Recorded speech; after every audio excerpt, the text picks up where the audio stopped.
edu ebusia for medo bibia asene asamo bibia kwa basoko other 4 years abere beko ebuhwiri akoka sebo enum na chese asamo for aba beto eho ne se eye ora Fiifi Kwartey ye ne nim se Fiifi Kwartey na owo ndis mo ye nim de ba ye yin afimi akabin so anhyem oba yo city sia no pese ofiri eye ndis mo not for akakoye ade bia chese a police for ehwe na che na tum na nyina ne senti no ye force allegation bi de tie man peni abidi che jontoman sorry man peni abidi chire Dr. Bawumia, there's a false allegation and some more kind in iron true. I know they are to a man penny that a man penny abidi tree, a Bawumia SOA and Yasan to a boss for years and many people in this country, not necessarily the opposition members. We ordinary Ghanaians. Oh, economic combinable. Now, Maya, some CSOs no. They call them agenda setters. They create confusion in the system at whose expense and what do they get, Daddy.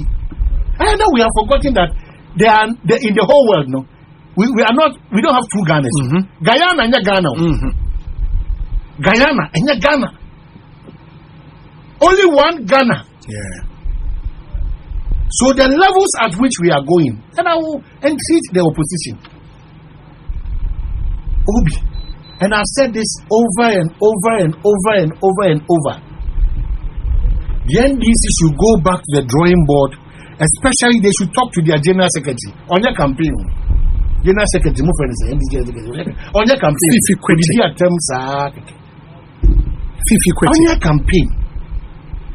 Every platform I've monitored him. He's not campaigning like the president that Flagbearer is doing, Insults.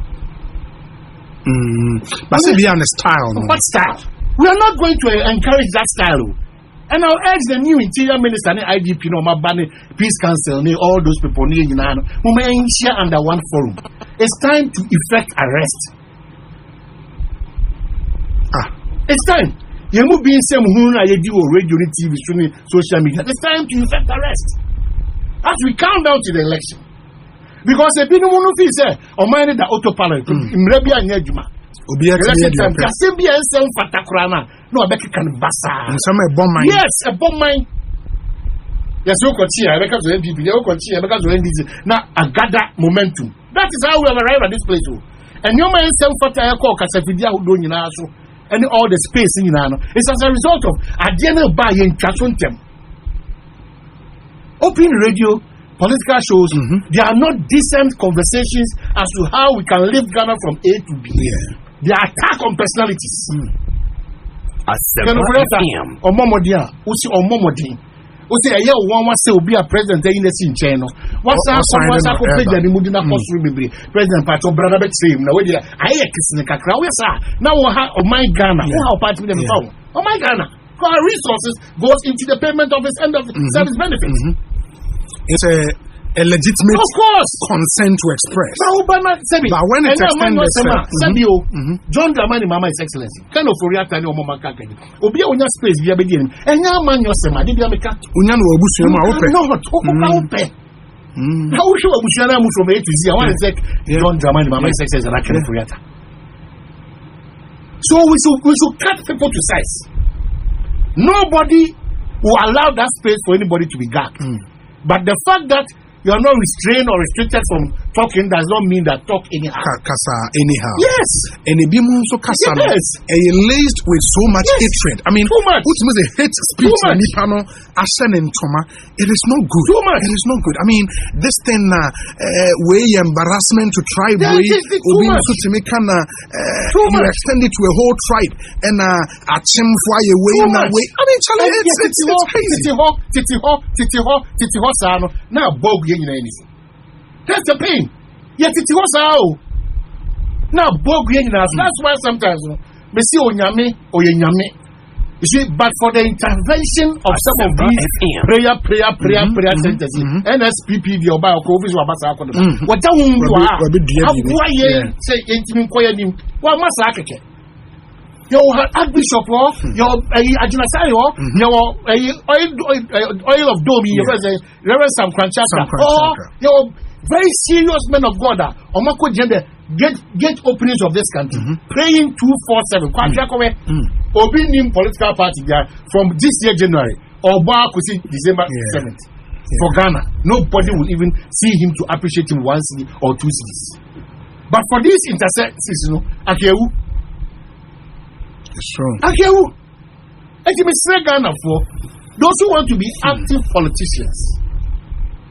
I'm begging of you, nobody faults you becoming an NDC or an MP. Nobody faults you for being part of that movement. For being part of Alan Chiremantin's movement. Nobody will fault you. Said that yeah. And the new man was Doctor Doctor be on about issue. Say Infinity was there and or the Infinity never or the Dr. Samanka. No, or Eden. Oh, sure, or co-independent candidate. Dr. Samanka. She had never who will push around for cash. Not the same or independent candidate. Oh, yeah, presidential candidate. The one who elder being so dear. Elder be liberation, national liberation movement. Charlie elder, Nidino, so ocean the billboard now elder. Oh,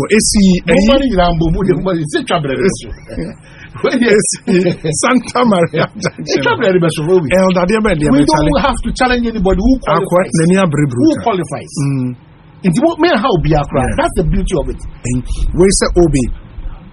Good afternoon to you. I agree with Omanhene that the police should arrest anyone who would insult all in the name of politics. They should also arrest anyone who would make inflammatory comments. Fusaini Salifo Kaswazango. Fusaini, the only challenge they say insults. Now I don't know which offense, but we'll see. You know, it depends on the nature of the comment. Yes. Beautiful. See your identity as a people. Sure. And identity, yes. So clearly, I don't think Ripa or her about your lesbianism. You are certain identity. And I'm not actually one say we made the opening, we said the opening. Yeah, quite in the best and there for now. You see, so what would make point? So we know some of the things that we have done some days and years past are any healthy, especially in an election year. Any who can say, that is the point. Okay. Most of these international schools, most school buses. International schools. Debbie. Obi.